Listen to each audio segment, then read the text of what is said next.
Tonight, the COVID crisis and fears that millions more Americans may have now been exposed. The images of throngs of maskless fans celebrating the Super Bowl win in the streets of Tampa, many packing into bars or gathering at home parties, with a highly contagious UK variant now doubling in the U.S. every 10 days. And the new plan from Pfizer to produce its vaccine faster.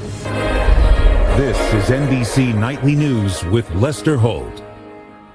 Good evening, everyone. A delayed Super Bowl hangover may be coming in the form of another COVID surge. That's the fear, at least, of public health experts after seeing some of those concerning images of watch parties and people closely gathered after the big game. And, of course, it's what we can't see that makes these scenes all the more concerning. The so-called UK variant of COVID that early studies suggest is rapidly taking hold here, more contagious and maybe more lethal.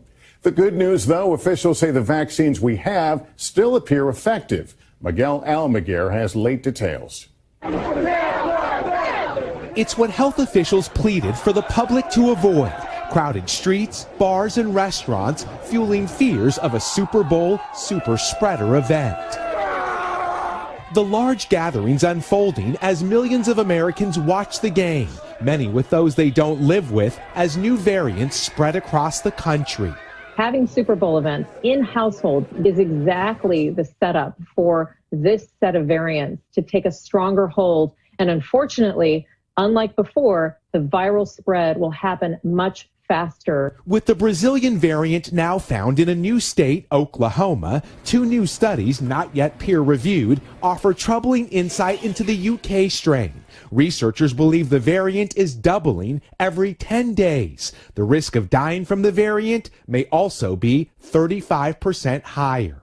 The encouraging news is that the vaccines that we're currently distributing right now are quite effective against that particular variant. Having just marked the one-year anniversary of the first COVID death in the U.S., our nation continues to close in on 500,000 fatalities. On Sunday, Congressman Ron Wright lost his battle at the age of 67. Respiratory therapist Rufino Rodriguez was just 6 months from retirement. He's been my friend and my brother, my co-worker for all these years. Hoping to save lives and ramp up vaccine distribution, Pfizer is hoping to cut production time from 110 days to roughly 60 days, an effort to ease the vaccination logjam. Lester? All right, Miguel, feels like we're at a critical intersection in all this.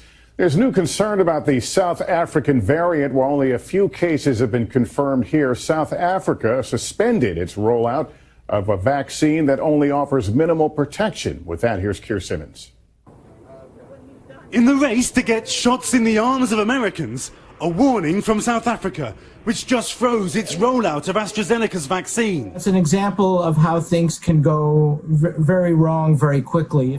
A trial of 2,000 people there found AstraZeneca much less effective against the South African variant, offering minimal protection against even mild disease. AstraZeneca isn't yet authorized in America, though the US has ordered 300 million doses. The other vaccines are still effective against the variants, for now. But as coronavirus encounters people with antibodies, it fights to survive by figuring out a way to evade the immune response. And every new infection is a chance for it to mutate more. So if the virus rages in areas where people already have antibodies, the risk of mutation goes up. In the UK, health workers are going door to door, an effort to test, track and control the South African variant.